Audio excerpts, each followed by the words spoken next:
FC Barcelona এই মুহূর্তে transfer মার্কেটে ঝড় তুলে দিয়েছে। ফিফা ওয়ার্ল্ড কাপের আর মাত্র 15 দিন বাকি, আর ঠিক এই সময় বার্সেলোনা শুরু করেছে একের পর এক প্লেয়ার সাইনিং। আগামী মরশুমের জন্য শক্তিশালী দল গড়তে চাইছে বার্সেলোনা। পরপর 2 বছর তারা লা লিগা জিতেছে হান্সি ফ্লিকের অধীনে, কিন্তু চ্যাম্পিয়ন্স লিগ এখনও অধরা আছে নতুন এই বার্সেলোনার জন্য।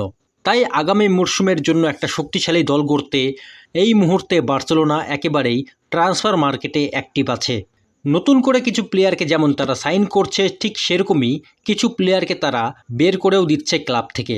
নিউক্যাসল ইউনাইটেড থেকে ইংল্যান্ডের অ্যাটাকার অ্যান্থনি গর্ডনকে নিয়েছে বার্সেলোনা ম্যানেজমেন্ট, আর এর সাথেই কিন্তু আর 2 জন টপ লেভেলের প্লেয়ারকে তারা মনিটর করছে। ম্যানচেস্টার সিটির ডিফেন্ডার জস্কো গার্ডিওলকে তারা অফার দিয়েছে, তার সাথে অ্যাথলেটিকো মাদ্রিদের স্ট্রাইকার জুলিয়ান আলভারেজকেও তারা প্রথম বিট করেছে।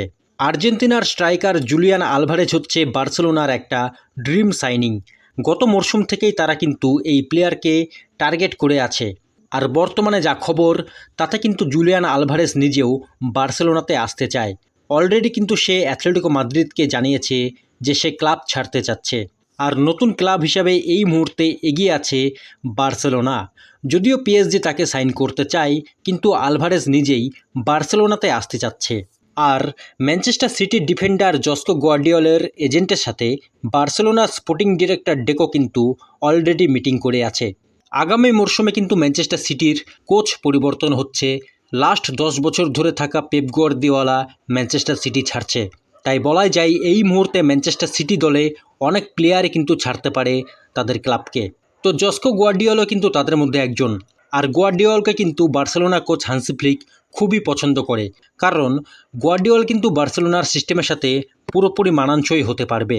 আর সবথেকে বড় কথা, জস্কো গার্দিওলা একজন লেফট ফুটেড সেন্টার ব্যাক, যে কিনা লেফট ব্যাকেও খেলতে পারে।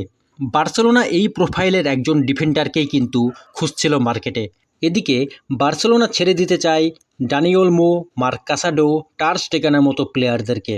এদের মধ্যে সবথেকে বড় নাম হচ্ছে ডানি ওলমো। যেহেতু অ্যাটাকিং লাইনে অনেক প্লেয়ার সাইন হচ্ছে, তাই ডানি ওলমোকে ছেড়ে দিতে চায় বার্সেলোনা।